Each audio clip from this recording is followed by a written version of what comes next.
그래서 이제 그 대한중기 안에서 어느 어떤 그 한국노총, 그 대한중기 분회가 있는데 어떤 식으로 저기 아까 이제 체불 임금 투쟁만 했다고 했잖아요. 그래서 활동이 이제 그런 것만 한정이 돼 있고 대의원 그 선거 과정에서도 좀 비민주적으로 굴러갔다고 하는데요.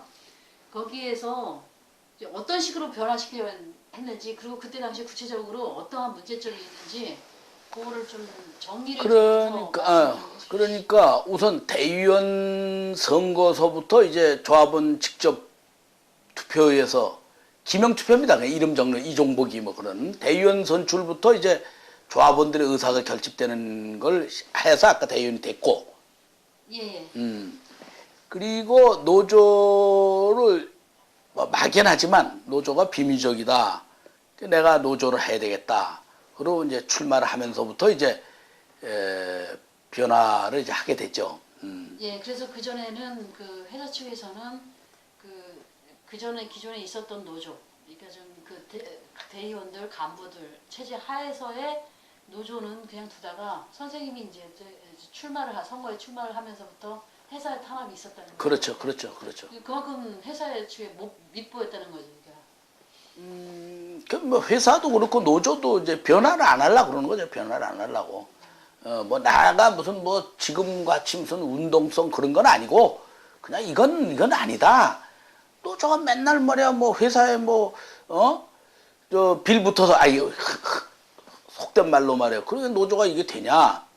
그리고 뭐 그 당시에는 그 당시에는 70년대 그때는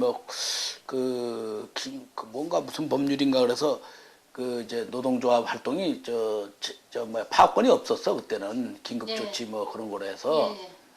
그러니까 노조가 참 그때는 하기 좋았어요. 임금 인상 요구서 내고 노동부에서 노동부 지방사무소가 그 결정 내리면 그냥 그 따라가는 거예요. 그게 저 노사 합의 효력이 인정이 됐으니까 그 당시에.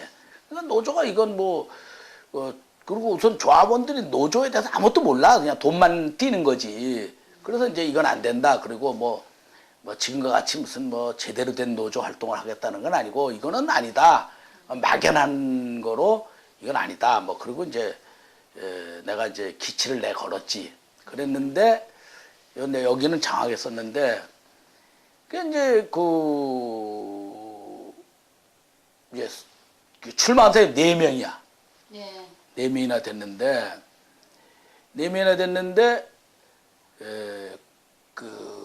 한 명은 아주 약하고 예.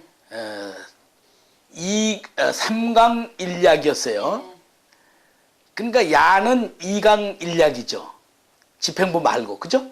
넷 중에서 집행부 하나 빼고 요 셋 중에서는 하나는 이슬람 안 하고 둘이 강한데 이게 단일화를 해야 돼.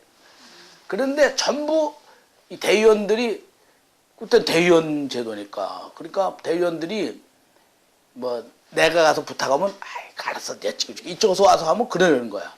그러니까 이걸 가름이 안 되는 거야. 서로 지가 많다는 거야. 그래서 후보 단일화를 했어요. 그래서 우리 둘이 가서 네가 네 표라는 사람 다 데려와라. 내가 내 표라는 사람 다 데려와. 그 중복됐지. 그 중에 막 섞였지. 그래가지고 무기명 비밀 투표로 이제 투표를 해서 제가 단일화가 됐어. 아, 그때 당시에요? 당시에.